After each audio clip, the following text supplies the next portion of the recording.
नमस्कार दोस्तों, बात करते हैं जीटीएल इंफ्रास्ट्रक्चर की। 2.58 का स्टॉक है और 69 मिलियन शेयर्स आज के दिन में ट्रेड हुए हैं। दो बड़ी खबरों की यहाँ पर बात करेंगे क्योंकि जीटीएल इंफ्रा फिर से खबरों में आ चुका है। कुछ चीजों के ऊपर फोकस करना है आपने, क्योंकि एक तो हो गया हमारा टारगेट, क्योंकि दोबारा से अगर आप चार्ट देखेंगे तो चार्ट कहीं ना कहीं उस पॉइंट पर दोबारा आकर के खड़ा है जिस पर लास्ट कुछ टाइम पहले था। 52 वीक हाई के आसपास आकर के खड़ा हो चुका है। क्या यहाँ से इसको ब्रेकआउट मिलेगा या फिर ये दोबारा पिछली बार की तरह नीचे लुढ़कता चला आएगा, इसके बारे में चर्चा करेंगे।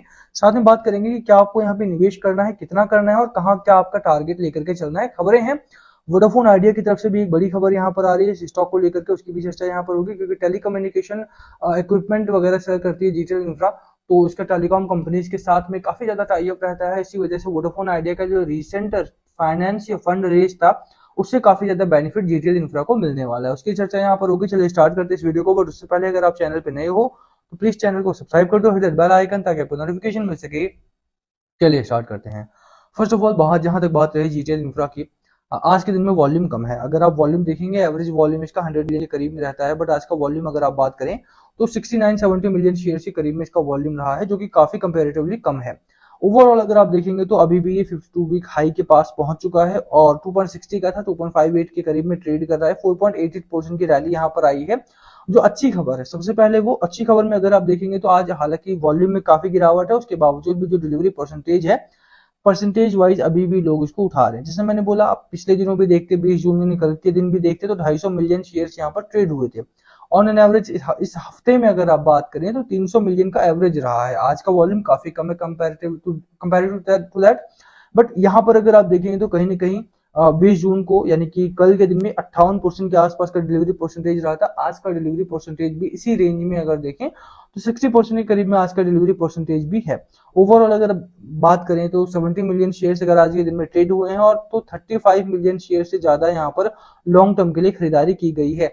ज्यादा तक शेयर्स अगर लॉन्ग टर्म में बाय किए जाते हैं, इसका सीधा मतलब है कि आने वाले दिनों में एक अच्छा खासा जंप आपको स्टॉक में देखने को मिलेगा। प्रीवियसली भी अगर आप देखेंगे डबल टॉप का यहाँ पर चार्ट पैटर्न बना हुआ है, एक बार यहाँ पर हिट हो चुका है, दोबारा यहाँ पर अगर ये कुछ दिनों के लिए इस रेंज में बना रहता है तो एक लंबी छलांग लगा करके 4 रुपए तक का जो टारगेट था हमारा उसको अचीव करता हुआ स्टॉक आपको दिखाई दे सकता है। बट अभी के लिए अच्छी खबर कौन सी है? अच्छी खबर ये है कि देखो भैया, वोडाफोन आइडिया ने लगभग 29,000 करोड़ रुपए के आसपास का फंड रेज किया है 5G और 4G टावर्स को लेकर के, कि 4G और 5G को वो एक्सपेंड करने वाले हैं। और क्योंकि जीटीएल इंफ्रा एक इक्विपमेंट बनाने वाली कंपनी है, टेलीकम्युनिकेशन इक्विपमेंट बनाती है, तो इसका बहुत बड़ा यहाँ पर फायदा होने वाला है। आप सभी जानते हैं कि डाइवर्सिफाइड बिजनेस रहता है किसी भी कंपनी का।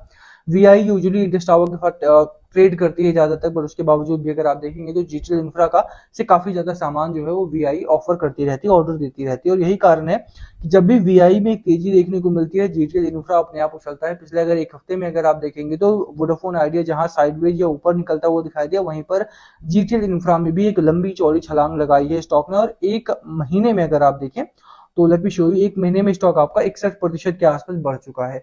तो ओवरऑल भी अगर आप देखा जाए तो कहीं ना कहीं स्टॉक में एक अच्छी खासी तेजी है। और वीआई की इस खबर के आने के बाद भी अगर आप बात करें तो एक बड़ी तेजी की उम्मीद हम सभी को थी और वो तेजी यहाँ पर आती हुई दिखाई भी दी है। जीटीएल इंफ्रा एक ऐसा स्टॉक है जो हाई बीटा स्टॉक है। हाई बीटा स्टॉक का मतलब होता है कि अगर मार्केट आपका 1% चलेगा तो ये 5% के आसपास का तेजी में देखने को मिल जाएगा। वहीं पर गिरावट में भी ये काम करता है। अच्छा, अगर गिरावट होती है मार्केट में 1% की तो यहाँ पर ज्यादा गिरावट की संभावना भी रहती है। बट इस पॉइंट पर अगर आप देखें, चांसेस किस चीज के ज्यादा है? इस पॉइंट पर मार्केट के ऊपर जाने के चांसेस ज्यादा है।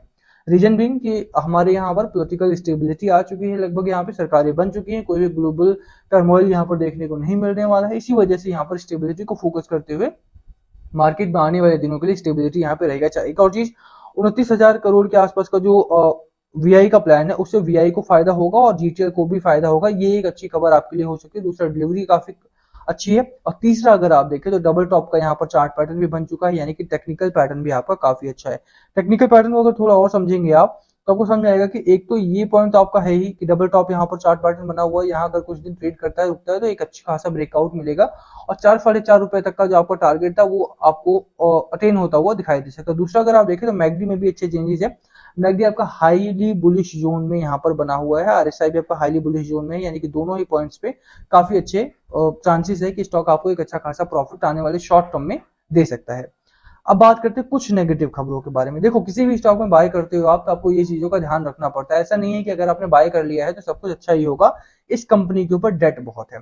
डेट फ्री का एक दावा कर रही है कंपनी लगातार बहुत दिनों से, बट हाँ अभी भी कंपनी में अगर आप देखेंगे तो प्रॉब्लम्स हैं और प्रॉब्लम्स बढ़ती जा रही हैं लगातार। कंपनी ने बहुत क्वार्टर से प्रॉफिट नहीं किया है और वो एक बड़ी प्रॉब्लम रहती है किसी भी कंपनी के लिए। टेलीकम्युनिकेशन कंपनी में एक बड़ी प्रॉब्लम ये भी है, अब वीआई भी बहुत लॉस कर रही है और जीटीएल भी बहुत लॉस कर रही है। यही कारण है कि यहाँ पर दोनों को ही रेड फ्लैग मिलता है सेबी की तरफ से। जीटीएल अक्सर एएसएम लिस्ट में रहती है, लगातार इनको नोटिस जारी होता रहता है। और यहाँ पर भी अगर आप देखेंगे टोटल रेवेन्यू 334 करोड़ है, 341 करोड़ है, 355 करोड़ है। वहीं पर मार्जिन में भी अगर आप देखें, कभी मार्जिन 38% हो जाता है, कभी -40 हो जाता है, कभी 12 हो जाता है, कभी लेस देन 1% रहता है। तो वोलेटिलिटी बहुत ज्यादा है इस कंपनी में, ये एक रिस्की पॉइंट है। तो अगर आप निवेश कर रहे हैं तो सिर्फ पॉजिटिव साइड को ना देखें, इस नेगेटिव साइड को भी थोड़ा सा देखें और मीडियम रेंज में ही निवेश करें। ऐसा ना हो कि बहुत हाई अमाउंट में आपने बाय कर लिया और आधा पोर्टफोलियो इसी स्टॉक में डाल दिया और जब गिरने लगा तो आपको पता ही नहीं चल रहा कि अब करना क्या है। तो इन चीजों का भी आपको फोकस करना है कि जब बढ़ रहा होता है तो सब कुछ पॉजिटिव नहीं देखना होता है, कभी कभी कुछ नेगेटिव भी देख करके चलना होता है। दूसरी नेगेटिव चीज ये है कि प्रमोटर्स के पास कोई ज्यादा स्टेक नहीं है। प्रमोटर्स होल्डिंग जो है वो 3.28% के आसपास की है, जो कि बहुत कम है कंपेयर टू अदर कंपनी। अगर आप किसी बड़ी कंपनी को देखते हैं, इवन जो अच्छी परफॉर्मिंग कंपनी है उनको भी देखते हैं, तो 25 से 45% के बीच में कहीं कहीं आपका प्रमोटर्स होल्डिंग रहती है। ओवरऑल अगर आप देखेंगे इस रेंज में एक हेल्दी रेंज माना जाता है कि ठीक है, अगर इसके बीच में है तो प्रमोटर्स होल्डिंग ठीक ठाक मानी जाएगी। बट यहाँ पर अगर आप देखें 3.28% के आसपास की प्रमोटर होल्डिंग है, वो भी सारी की सारी बैंक के पास गिरवी पड़ी है। Promoters pledge unchanged at 100% holding in March 2024 quarter. तो मार्च क्वार्टर में भी अगर देखें तो कहीं ना कहीं प्रमोटर्स की जो होल्डिंग है वो अनचेंज रही और ये कारण बड़ा रहा कि इसको लेकर के लगातार गिरावट भी रही, लगातार इसकी कैटेगरी में भी इसको डाला जाता रहा है। तो ये पॉइंट भी आपको ध्यान रखना है जब आप निवेश करने उतरे तो। तीसरी चीज जो मिसलीडिंग होती है कई बार, वो ये नाम होते हैं। ये नामों को आप देख लीजिए, इन लोगों ने लोन दिया था, ना कि ये लोग डायरेक्टली निवेश कर रहे हैं। ये नाम है जिन लोगों ने इस कंपनी को लोन दिया था और वो लोन कंपनी क्योंकि चुका नहीं पाई, इसलिए इनको डेट टू इक्विटी में कन्वर्ट करना पड़ा। एक अच्छी चीज ये है कि गवर्नमेंट ऑफ इंडिया किसी भी कंपनी को डूबने नहीं देना चाहती, बचाती रहती है जब तक कि वो बच सके। और यही कारण है कि इन बैंक्स ने भी अपने पैसे को बचाने चाहा और इसको इक्विटी में कन्वर्ट करवा दिया। तो ये तीसरा एक नेगेटिव पॉइंट है, ये आपको ध्यान रखना है। पॉजिटिव पॉइंट्स मैंने आपको बता दिए हैं, ये कंपनी आने वाले दिनों में एक अच्छा खासा मुनाफा आपका करवा सकती है और यही कारण है कि इसको लगातार खबरों में बनी हुई है। टारगेट की जहां तक चर्चा रही तो ₹4.5 का टारगेट यहाँ पर आप लेकर के चल सकते हैं। बट दैट बीइंग सेड कि ये यहाँ पर कुछ दिनों के लिए रेस्ट करे और उसके बाद तेजी से ब्रेकआउट करे अच्छे वॉल्यूम के बाद। वॉल्यूम का गिरना एक नेगेटिव साइन आपके लिए इस पॉइंट पर है। अगले हफ्ते कैसा परफॉर्म करेगी इसकी वीडियो मैं कल डालूंगा, कल या परसों में आपको डालूंगा, क्योंकि कुछ खबरें जीटीएल में आने वाली है। ये अच्छी बात है कि वीआई के साथ जो डील होने वाली है वो, और दूसरी एक बड़ा अनाउंसमेंट जीटीएल की टीम भी मेंबर्स भी करने वाले हैं। जीटीएल का जो ऑडिटर टीम है वो भी करने वाला है। कल के दिनों में मीटिंग होने वाली है, बोर्ड मीट होने वाला है, तो उसमें क्या फैसला आता है क्या नहीं आता है वो कल या परसों में आ जाएगा। उसको भी मैं संडे की वीडियो में या कल की वीडियो में डाल दूंगा, इंक्लूड कर दूंगा। तो आप देख लेना कि अगले हफ्ते में कैसा आपका क्या रहने वाला है। बहरहाल वीडियो को हम यहीं खत्म करेंगे। वीडियो पसंद आई तो लाइक करना, कैसी लगी लास्ट कॉल हमेशा आपका होना चाहिए। खरीदारी कर रहे हो, बेच रहे हो या फिर होल्ड कर रहे हो, क्या है कि स्ट्रैटेजी स्टॉक को लेकर के प्लीज कमेंट करना। कितने में खरीद रखा है ये भी कमेंट करना, किसी और स्टॉक में फंसे हुए हो तो कमेंट करना, बस वीडियो करने की कोशिश करेंगे। Thank you for watching. Video पसंद आई हो तो लाइक करना, चैनल पर नए हो तो सब्सक्राइब किए बिना मत जाना। Thank you again.